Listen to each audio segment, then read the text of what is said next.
Hello students, how are you all? I hope you all are fine and safe at home. Today I am going to start chapter number 7 of statistics, that is measures of central tendency. First of all, I want to tell you that what is central tendency. Central tendency is a numerical method. Okay जो explain करता है data को single value में, या हम कहेंगे जो data को रिप्रेजेंट करता है, डेटा की होल डेटा को जब रिप्रेजेंट करती है कोई भी एक वैल्यू, कोई भी single value, then that is known as central tendency. Okay, for example अगर हम कहें कि हमने एक मार्क लिस्ट बनाई है स्टूडेंट्स की क्लास की और हमने उसको एक एवरेज नंबर से रिप्रेजेंट कर दिया कि approximately 60 is the average marks जो क्लास में सबके आए out of 80. So that one number, that 60 number is representing the whole test marks in the class, यानी वो रिप्रेजेंट कर रहा है एक डेटा को, then that is known as central tendency. और ऐसी सेंट्रल टेंडेंसी को हम बोलते हैं एवरेज और central value. Okay, now these statistical averages can be calculated by three methods. तीन methods है, तीन averages हैं statistics में, that is mean, median and mode. Okay, so we are going to discuss one by one that how we use these tools in the statistics, how we calculate mean, median and mode. But in my today video I am going to start with the mean only, and mean भी अगर हम बात करेंगे तो I am going to start with individual series only. Okay, but before starting I want to make you clear that individual series, discrete series और continuous series होती क्या है. इंडिविजुअल सीरीज जहाँ पर सिंगल सीरीज होती है, ओके, जहाँ पर सिंगल डेटा होता है, that is known as individual series. You can see है only single data is that is individual series. Discrete series जहाँ पर रिप्रेजेंट करता है डेटा और उसकी फ्रीक्वेंसी, लाइक 40 अगर हम मार्क्स लेकर चलें तो out of the class 40 marks कितने स्टूडेंट्स के हैं? 5. So frequency is repetition. Okay, frequency is repetition. So this is what? This is basically discrete series. Now continuous, where there is class interval. जब कोई series class interval में represent की जाती है और साथ में उसकी फ्रीक्वेंसी भी होती है, then that is known as continuous series. I am telling you in a very basic language. Individual series only x is there. Discrete series जहाँ पर एक्स और एफ होता है, फ्रीक्वेंसी होती है. कंटिन्यूस सीरीज जहाँ पर क्लास इंटरवल और फ्रीक्वेंसी होती है. Okay, now mean. We are going to start with the mean. The very first method for calculating mean in individual series is direct method. Direct method से start करते हैं. अभी हम बात करेंगे सिर्फ और सिर्फ इंडिविजुअल सीरीज की. इंडिविजुअल सीरीज में कैलकुलेट कर रहे हैं mean. Direct method, what are the steps to calculate mean through direct method. सबसे पहले हम कैलकुलेट करेंगे समेशन ऑफ एक्स. समेशन मतलब total of x. Then we'll apply the formula of mean. Mean को रिप्रेजेंट हम करते हैं एक्स बार से. X bar is equals to summation x upon n. N is total number of items. Okay, so here we are given with x series. हमने serial number अपने आप लिखा. yes, 1 2 3 4 5 6. Total number of items are 10. ये 10 items है. We have given n is equal to 10. we did the totaling of this. we've got summation x is equals to 510. okay, हमने इसका total करा, सम करा, plus करा, and then we've applied the formula for mean. x bar is equals to summation x upon n. summation x हमारा था 510. number of items हमारी 10. So we've got the x bar 51. Okay, so this is the direct method for calculating mean. I hope you understood this. Now next method is shortcut method. आज हम बात करेंगे shortcut method की भी. आज हम सिर्फ दो methods की बात करेंगे individual series में, that is direct method and shortcut method. So what are the steps of shortcut method?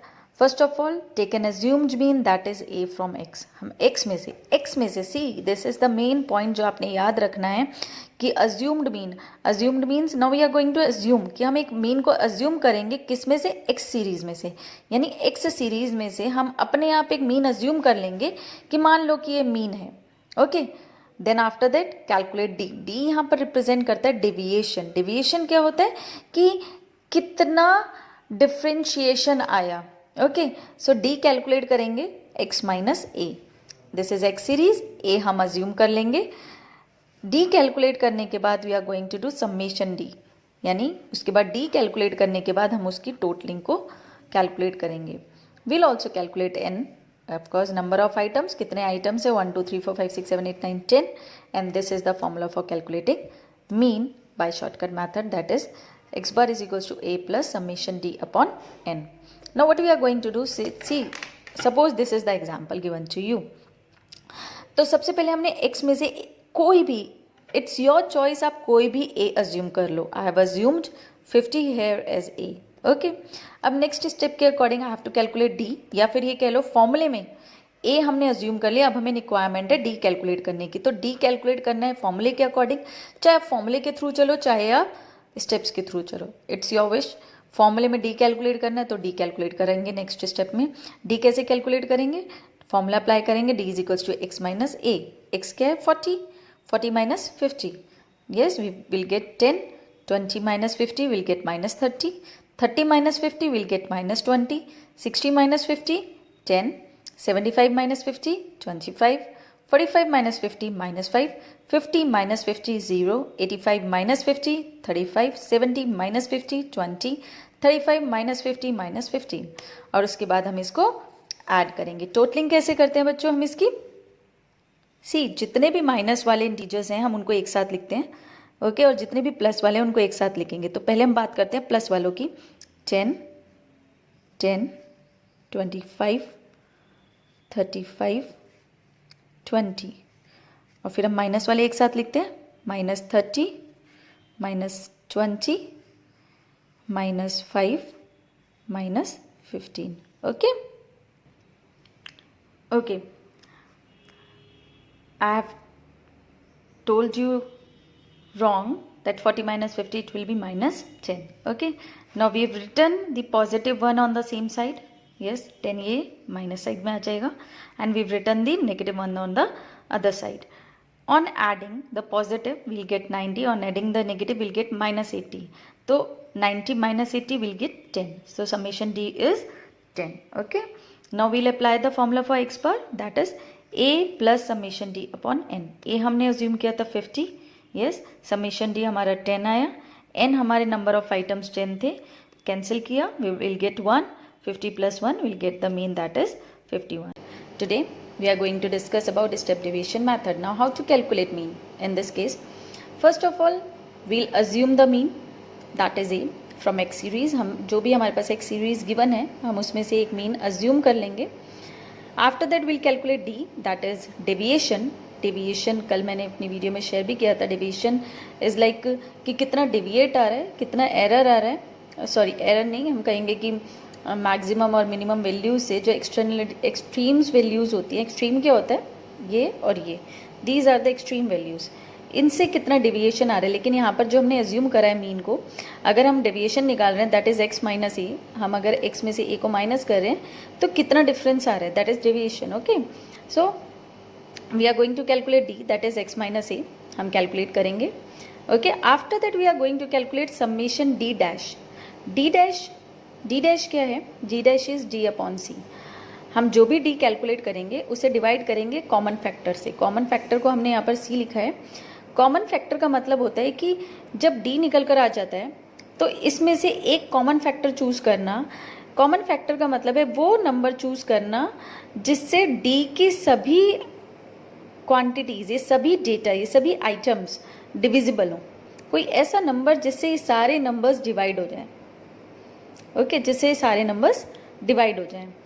For example in this case 5 से सारे नंबर्स डिवाइड हो जाएंगे. 5 की टेबल में 10 30 20 10 25 all this comes. So these all numbers are divisible by 5. तो C क्या है, common factor है, और जब भी C अज्यूम किया जाएगा वो D में से ही अज्यूम किया जाएगा. Okay, C is common factor always taken for D. Okay, then summation D dash will calculate, and then this is the formula for calculating mean in case of step deviation method. A plus summation D dash upon n into C. N is number of items. Okay, so we are having this, हमारे पास ये question है, this is the question we are having. Now according to the formula, first of all we have to assume the mean. Okay, we have assumed this. Then we want D dash. D dash का formula है D upon C, और D upon C apply करने के लिए हमें सबसे पहले D calculate करना पड़ेगा. तो ठीक है, पहले हम D कैलकुलेट करते हैं. D का फॉर्मूला अप्लाई करें, x minus A. Okay, 40 minus 50 minus 10, 20 minus 50 minus 30, 30 minus 50 minus 20, 60 minus 50 plus 10, 75 minus 50 plus 25, 45 minus 50 minus 5, 50 minus 50, 0, 85 minus 50, we'll get plus 35, 75 minus 50 plus 20, 35 minus 50 minus 15. Okay, so we'll get this. After this, according to the formula, we'll calculate d dash. D dash हमारा formula है d upon c. Yes, okay, we have assumed c is 5. तो minus 10 upon 5 minus 2, minus 30 upon 5 minus 6, minus 20 upon 5 minus 4, plus 10 upon 5 plus 2, plus 25 upon 5 plus 5, minus 5 upon 5 minus 1. So what we are doing is here, हम d को c से divide कर रहे हैं, हम ये सभी नंबर्स को 5 से डिवाइड कर रहे हैं, and we are getting this. And on addition हमने माइनस माइनस इंटीजर्स एक साथ लिए, प्लस प्लस इंटीजर्स एक साथ लिए, and will get the difference 2. तो summation d dash is 2. After this will apply the formula that is a plus summation d dash into c upon n.